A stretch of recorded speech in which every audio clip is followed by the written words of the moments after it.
ধন্যবাদ জানাই আজকে কালচারাল পার্কের আগত সুধীবৃন্দকে, যারা যারা উপস্থিত আছেন। আমি একটু প্রাককথন হিসেবে দু একটা কথা বলতে চাই। কালচারাল পার্কের 13তম যে মেডিটেশন কোর্স, সেখানে আমি উপস্থিত ছিলাম। একটু এই বিষয়ে আর কি। এর পরবর্তীতে আমি মূল আলোচনাতে চলে যাব। এর আগে আমি বোধহয় শেষবার করেছি 13তমর আগে 11তমতে। তো আমার এর আগে বা আরও কয়েকবার করে করেছি, কিন্তু প্রত্যেকবারই ছাড়া ছাড়া। এটা একটা 3 দিনের কোর্স, এক নাগারে নয়। কোনো একদিন আমি এই 3 দিনের মধ্যে প্রথম দিন ছিলাম, অন্য কোনো সময় তৃতীয় দিন, কোনো সময় দ্বিতীয় দিন, এইভাবে করেছে আর কি। তো 13তমতে আমি গিয়ে পূর্ণভাবে এটা করার সুযোগ পেয়েছে এবং সম্পন্ন করেছে। তো ওই সময়ের আমি যখন 13তম কোর্সে এক পর্যায়ে মেডিটেশন করতে কোনো বিশেষ কারণে বা প্রাকৃতিক ডাকে সাড়া দিতে আমি ইমার্জেন্সির ভিত্তিতে যখন চলে যাচ্ছিলাম, তখন একটু করে খেয়াল পড়লো, ওখানে দেখলাম কি আমাদের পরিচালক মহোদয় নান্টুদা, যে আমাদেরকে যে কোর্সটা করাচ্ছিলেন, ওইটার যে ধারা বিবরণী, তিনি খুব শান্তভাবে একটা জায়গায় বসে খুব সুন্দরভাবে সেই বিবরণীগুলো দিয়ে যাচ্ছিলেন। তো আমার মনে পড়ছিল এর আগে যেখানে ছিলাম 11তম কোর্সের সময়, ওই সময়ে একটু গরমকালও ছিল।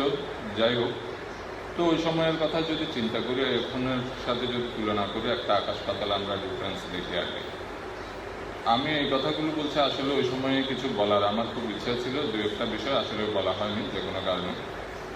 তো ওই সময়ে দেখতাম কি প্রচণ্ড আমাদের জন্য, আমরা যারা যারা ওখানে এই সুবিধাটা নিতে যেতাম 3 দিনের কোর্সের জন্য, তো উনি নিজের যে ওই স্থানটা এত গরম ছিল, উনি নিয়মিতভাবে একটা রুমাল দিয়ে ওনার ঘাম টাম এগুলো নিয়মিতভাবে মুছছেন, এবং আমাদেরকে যে সার্ভিসটা ওনার দেওয়ার, সেটাও কিন্তু খুব সুন্দরভাবে ওইটা দিয়ে যাচ্ছেন।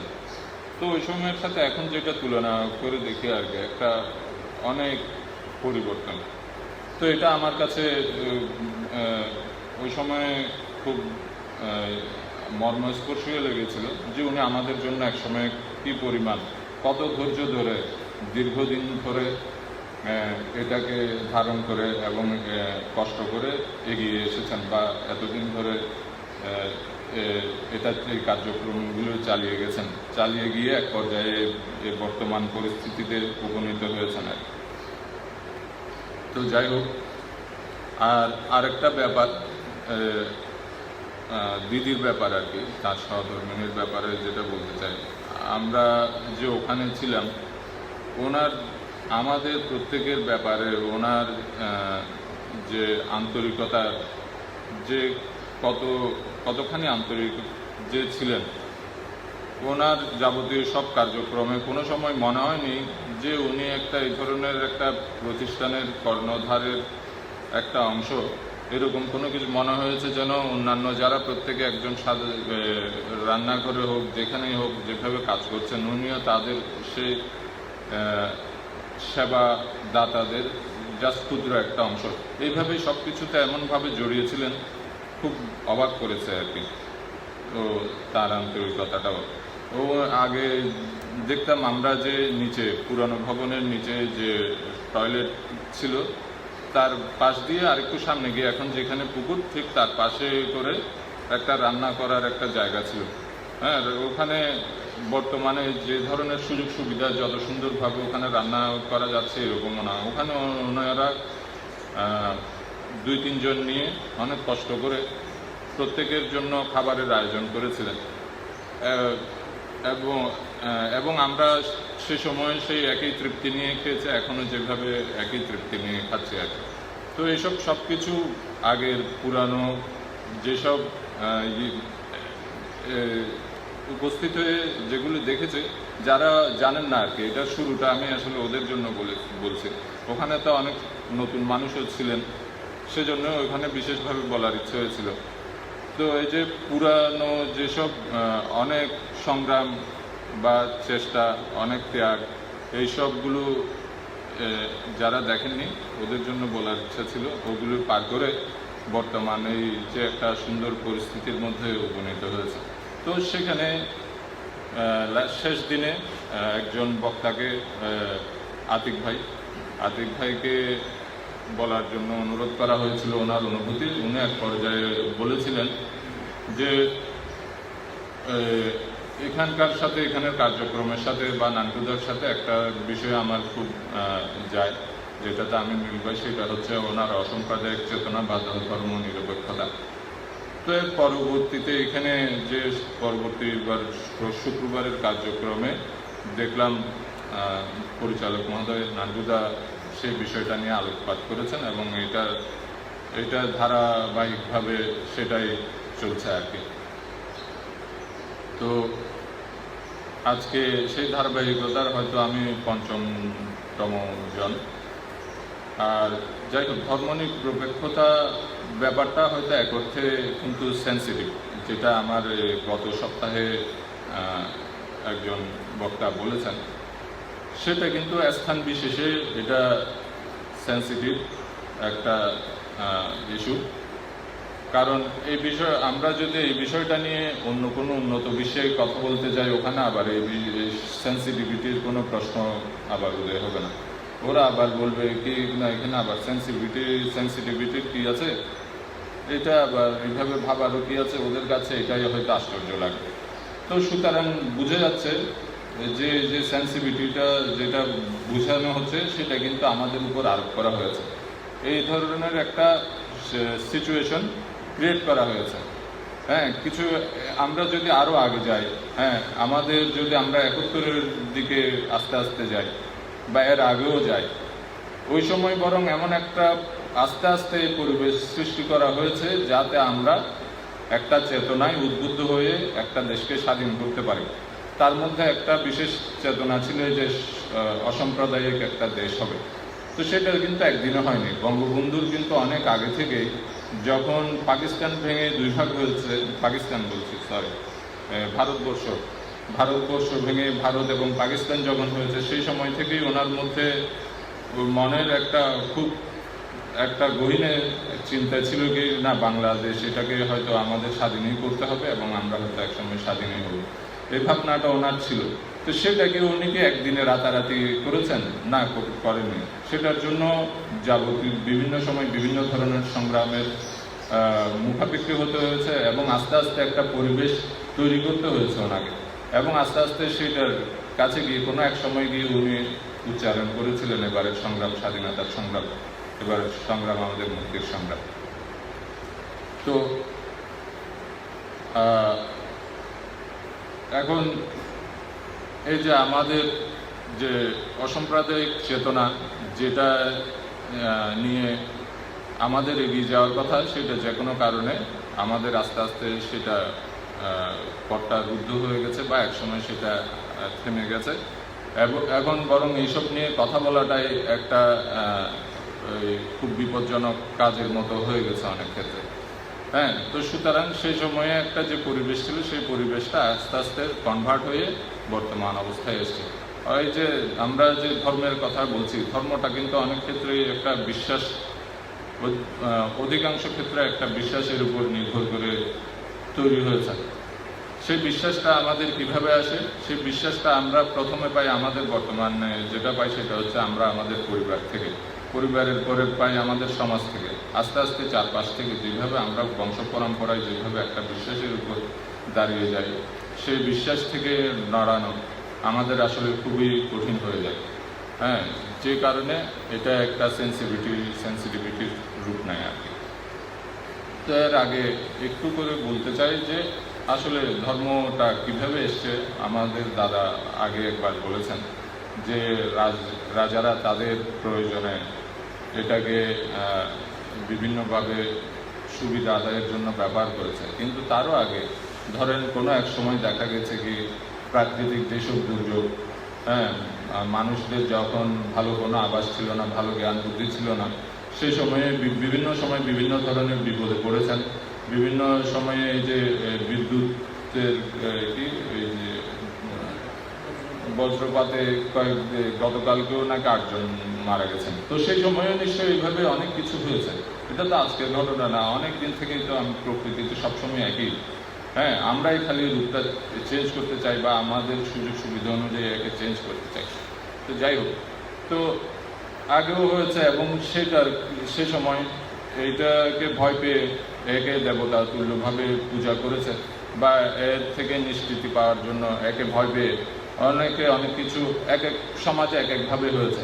তো প্রত্যেক সমাজে এইভাবে কোনো একটা কিছুর প্রতি, আমি তো একটা প্রাকৃতিক দুর্যোগের কথা বললাম, এরকম অনেক দুর্যোগ আছে, আগুনের দেবতা, অমুক সমুক ইত্যাদি ইত্যাদি আরও অন্যান্য কিছু। তো এইভাবে একটা সমাজে বা একটা গোত্রের মধ্যে একটা বিশ্বাস তৈরি হয়ে যায় এবং সেটা বংশ পরম্পরায় দীর্ঘদিন ধরে চলতে থাকে। হ্যাঁ, তো এইভাবে হয়ে আসছে এবং এক সময় আপনারা আরও মজার ব্যাপার হচ্ছে কি, এক সময় কিন্তু আমরা যে এটা অধিকাংশ ক্ষেত্রে পুরুষ শাসিত যে সমাজটা দেখছি, এক সময় কিন্তু এই সমাজটা ছিল মূলত নারীদের নারী প্রধান একটা সমাজ। হ্যাঁ, এবং দেখা গেছে কি যতদিন ঐতিহাসিকভাবে যেটা বোঝা গেছে, যতদিন এটা নারী প্রধান সমাজ ছিল ততদিনই এই যে বিশ্বটা তুলনামূলকভাবে অনেক সামাজিক অবস্থাটা অনেক শীতল ছিল। কিন্তু যখন এই যে আস্তে আস্তে দেখা যাচ্ছে, যখন প্রকৃতিকে কাজে লাগানো শুরু করছে মানুষ, এটা থেকে সম্পদ আহরণ করা শুরু করছে এবং এর পিছনে দেখা যাচ্ছে কি আসলে এটাকে কাজে লাগাতে গেলে অনেক বেশি পরিশ্রমের প্রয়োজন হচ্ছে। হ্যাঁ, অনেক বেশি পরিশ্রম করতে গেলে অনেক বেশি মানুষের প্রয়োজন হচ্ছে। হ্যাঁ, নারীর ক্ষেত্রে হয়তো অনেক সময় এটা সম্ভব হয় না, যেহেতু ওরা সন্তান জন্ম দেয়। হ্যাঁ, বিভিন্ন কারণ আছে। তো দেখা যাচ্ছে কি আরও যদি মানুষের প্রয়োজন হয় তাইলে আরও বেশি সন্তান জন্ম দেওয়ারও প্রয়োজন হয়। তো যখন নারীদেরকে সন্তান জন্মদানের ক্ষেত্রে প্রকৃতভাবে ইউজ করার একটা প্রবণতা তৈরি হয়ে গেছে এবং তাদেরকে আস্তে আস্তে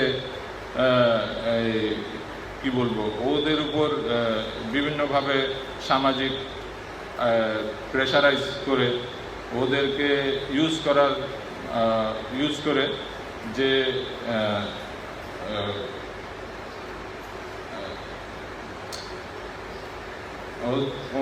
ওনাদেরকে আবদ্ধ করে যে আমাদের এগিয়ে যাওয়ার পথে বা ওই সমাজটাকে এগিয়ে নেওয়ার জন্য যেভাবে কাজ করার চেষ্টা করেছে মানুষ, তো আস্তে আস্তে সেই জায়গা থেকে নারী কেন্দ্রিক সমাজ থেকে আস্তে আস্তে এটা পুরুষ কেন্দ্রিক সমাজে রূপান্তর পেয়েছে। এটা অনেক বড় একটা দীর্ঘ একটা আলোচনার ব্যাপার বা জানার ব্যাপার, তো ওই দিক দিয়ে যাচ্ছি না। তো এইভাবে এই যে আস্তে আস্তে যে আমি আরও একটা বিষয় যেটা বলছি যে বিশ্বাস এবং এই যে ইত্যাদি বিষয়গুলো আসছে, তো এই যে বিশ্বাস এগুলো কিন্তু একদিনে হঠাৎ করে যদি আমরা কাউকে ওইটার কথা বলি যে কি না এটা ঠিক না, এটা বাজে জিনিস, এটা ইত্যাদি, তাইলে কিন্তু আসলে এর বিরুদ্ধে সংগ্রামী একটা চেতনা বা এর বিরুদ্ধে ওদেরও যারা বিশ্বাস করে আছে তাদেরও একটা মনের মধ্যে হঠাৎ করে একটা আঘাতের মতো তৈরি হয়, যে কারণে একটা সার্বিকভাবে সব দিকে আমাদের সমাজের সব জায়গাতে আস্তে আস্তে পরিবেশ তৈরি করার একটা প্রয়োজনীয়তা তৈরি হয়। যেটা যেমন বললাম যে 71-এ যে স্বাধীন হয়েছে, সেই স্বাধীনতার পিছনে অনেক দীর্ঘ বছরের 24-25 বছরের বা দীর্ঘ সময়ের একটা পরিবেশ তৈরি করার একটা প্রয়োজন ছিল এবং সেটা তৈরি করা হয়েছে। তো আমাদেরও আস্তে আস্তে আসলে এই যে সমাজে এই ধরনের একটা পরিবেশ তৈরি করার প্রয়োজন আছে এবং সেটা একজন এক এক জায়গা থেকে বিচ্ছিন্নভাবে করলে দেখা যাচ্ছে আসলে হয় না। তো সুতরাং এর জন্য একটা সাংগঠনিকভাবে করার প্রয়োজন। তো এই জন্য যে একটা প্ল্যাটফর্ম যে এখানে পাওয়া গেছে বা এখানে তৈরি হয়েছে, এটাও আমাদের জন্য অনেক আসলে বড় একটা কিছু। তো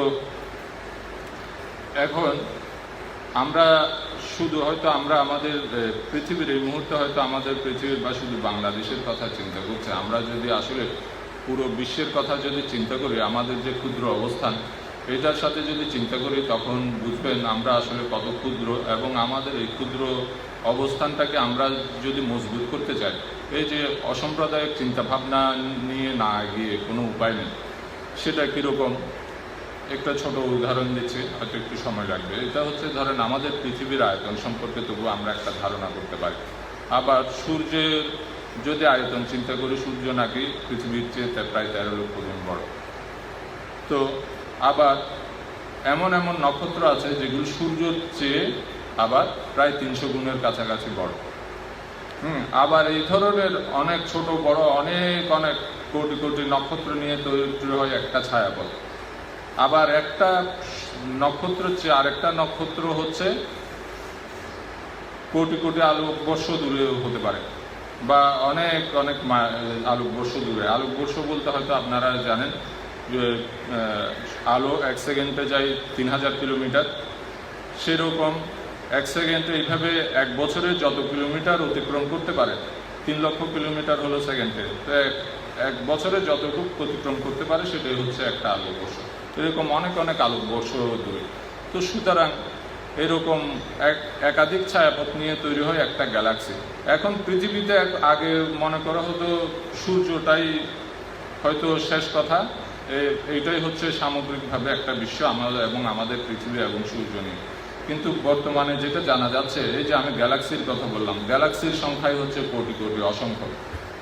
এবং একটা থেকে আরেকটার দূরত্ব এভাবে যদি আমরা চিন্তা করি, এই যে কল্পনা করি, এটা আমাদের কল্পনারও অতীতের মতো হয়ে যায়। এই যে সামগ্রিকভাবে যেটা আমাদের মহাবিশ্ব, তো এর মধ্যে আসলে আমরা এখনো জানি না কি, আমাদের অজানা অনেক কিছু রয়ে গেছে। এখানের মধ্যে বেশ কিছু মজার বিষয়ও আছে। এই ধরনের অনেক অনেক আলোকবর্ষ দূরে যদি দুটো উপাদান হয়তো দেখা যায় কি সবসময় একত্রে থাকে, কোনোভাবে যদি তাদের একজনকে যদি পৃথক করে নিয়ে হয়তো আমরা পৃথিবীতে রেখেছি, এরকম অনেক অনেক কোটি মাইল দূরে অনেক আলোকবর্ষ দূরে আরেকটা উপাদানকে যদি আমরা বিচ্ছিন্ন করে নিয়ে রাখি, এবং একটা উপাদানের একটুখানি পরিবর্তন অন্য একটার মধ্যে কিভাবে জানি মুহূর্তের মধ্যেই ওই পরিবর্তনটা ওর কাছে চলে যায়। এই ধরনের আরও অনেক বিষয় আছে যেগুলো আসলে আমাদের এখনো জানা বা বোঝার বাইরে রয়ে গেছে। এসব নিয়ে এখনো গবেষণা করছে। এখন যেটা বলতে যাচ্ছি, এর মধ্যে এই যে এই সামগ্রিক বিশ্বে আমাদের অনেক ধরনের এমন কিছু দুর্যোগ আসতে পারে যেগুলো আসলে এখনো আমাদের ধারণার বাইরে রয়ে গেছে।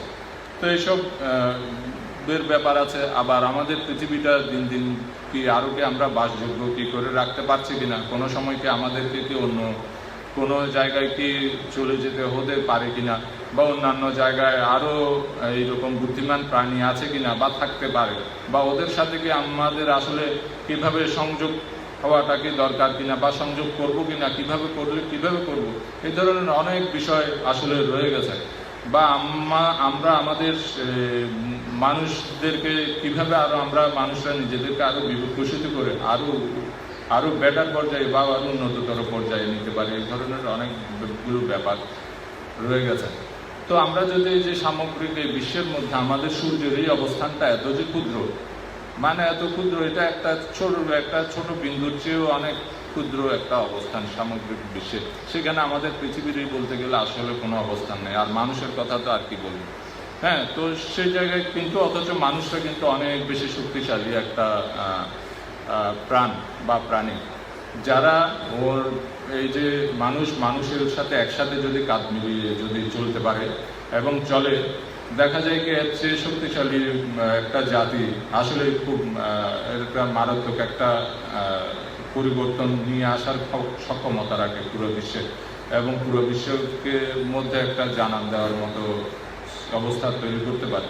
তো এই যে পরবর্তীতে যে বললাম আরও অজানা আরও কত কিছু রয়ে গেছে, এগুলি যদি আমরা জয় করতে চাই, অন্যান্য জায়গায় যদি আমরা আরও নিজেদেরকে ছড়িয়ে দিতে চাই, এর জন্য সবার আগে প্রয়োজন হচ্ছে প্রত্যেকের কাঁধে প্রত্যেকের হাত ধরে একসাথে চলা, বা এটা ছাড়া আসলে কোনো উপায় নেই।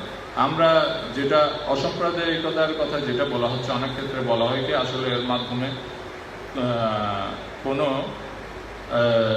এটা হচ্ছে ধর্মহীনতা, বা এটা অনেক ক্ষেত্রে আমি অনেককে বলতে শুনেছি এগুলো কাফেরদের কথা। এই যে এরা কিন্তু আসলে সুযোগ পেলে আমি দেখলাম কি আমেরিকাতে চলে যান, কানাডাতে চলে যান, বা উন্নত বিশ্বের পশ্চিমা দেশগুলিতে চলে যান। মজার ব্যাপার হচ্ছে ওখানে নিয়ে গিয়ে যদি কাউকে ওদের ধর্ম সম্পর্কে জিজ্ঞেস করা হয়, ওরা অনেক ক্ষেত্রে মাইন্ড করে। আমি একাধিক জন থেকে শুনেছি ও ধর্মকে জিজ্ঞেস করতে চাইলে কোন ধর্মের অনুসারী ওরা এটাতে মাইন্ড করে। হ্যাঁ, কেন করে যাই হোক, ওইটাও বলে যে এটা তো খুব বেশি ইম্পর্টেন্স কিছু না। এবং ওদের আবার অনেকের আবার কেউ কেউ দেখা যাচ্ছে কি ওরা মানলেও মানতে পারে, না মানলেও না মানতে পারে। যে মানে সেও কিছু মনে করে, আবার যে মানে না সেও মনে করে বলে যে এটা তো কোনো ইম্পর্টেন্স, কোনো ইস্যু না। হ্যাঁ, এখন আমাদের দেশের এই যে যারা ধর্মান্ধ ওরাও কিন্তু আবার সুযোগ পেলে ওইসব দেশগুলোতে চলে যেতে চায়, থাকতে চায়। কেন? কারণ ওখানে থাকার সুযোগ সুবিধা বা মন মানসিকতার একটা ব্যাপার, যেটা হ্যাঁ প্রত্যেক মানুষের মধ্যে যার মন মানসিকতা সেটা এদেরকে আকর্ষণ করে। হ্যাঁ, আকর্ষণ করাটা অস্বাভাবিক কিছু না, বরং সেটাই স্বাভাবিক। আবার এই যে আমাদের যখন বিভিন্ন একসাথে যখন আমরা বিভিন্ন কালচারের মানুষজনদেরকে দেখি, বিভিন্ন ধর্মীয় সম্প্রদায়ের মানুষজনকে দেখি, এবং বিভিন্নজন বিভিন্নভাবে তাদের কালচারগুলো পালন করে, এটার মধ্যে যেটা একটা সার্বজনীন রূপ আছে এবং সেটা আমাদেরকে যেভাবে আনন্দ দেয়। এখন যদি সবাই মিলে যদি সবসময় যদি দেখি আমরা এক ধরনের বা একই ধাঁচের বা একঘেয়েমি একটা ভাব, বা আমাদের মনের মধ্যে একই জিনিস বারবার দেখার একটা যদি অবস্থা তৈরি হয়, সেটা আমাদের কাছে হয়তো একঘেয়েমিও লাগতে পারে। তো যে কারণে বলা হয় কি নিউ ইয়র্ক শহর যেমন আছে, নিউ ইয়র্ক শহরটাকে এই জন্য প্রায় অধিকাংশ মানুষই খুব পছন্দ করে এই যে সব মাল্টিকালচারের মানুষগুলোর উপস্থিতি এবং তাদের কালচারগুলো পালন করার জন্য, এবং যে যার যার ধর্ম তার মতো করে পালন করার জন্য। ধর্ম পালনের ব্যাপারে কোনো নিষেধাজ্ঞা নেই, যে যার যার ধর্ম পালন করবে, তার মনের শান্তির জন্য করতে পারে, বিশ্বাসের জন্য করতে পারে। আমরা একটু আগে দাদা বলেছেন এই বিশ্বাস নিয়ে তো আমরা সব জায়গায় এটা নিয়ে কথা বলতে চাচ্ছি না, বরং কোনটা আমাদের জন্য ভালো, কোনটা গ্রহণযোগ্য, কোনটা সর্ব পর্যায়ে সবার জন্য ভালো, যেটা হবে, যেটা আমাদেরকে সামনের দিকে এগিয়ে নিয়ে যাবে, এই ধরনের একটা সমাজ প্রতিষ্ঠা করা। তো যার যার ধর্ম তার কাছে থাকবে, এবং যে যার যার ধর্ম সে সুন্দরভাবে তার মতো করে পালন করতে পারে, এইটাই হলো ধর্ম নিরপেক্ষতা। আবার যদি কেউ যদি তার ইচ্ছা যদি না হয়, সে যদি পালন না করে, সেটাও তার ব্যক্তিগত ইচ্ছার ব্যাপার। হ্যাঁ, তো এই জায়গাতে যদি আমরা এই যে একটু আগে যেটা বললাম, আমরা যদি সার্বিকভাবে চিন্তা করি, সুতরাং আমাদের এই ধর্ম নিরপেক্ষ এই ধরনের একটা সমাজ আমাদের খুব প্রয়োজন, এবং আস্তে আস্তে যাতে আমরা এটার দিকে এগিয়ে যেতে পারি, এই জন্য সবার কাছ থেকে সহযোগিতা খুব প্রয়োজন। ধন্যবাদ সবাইকে।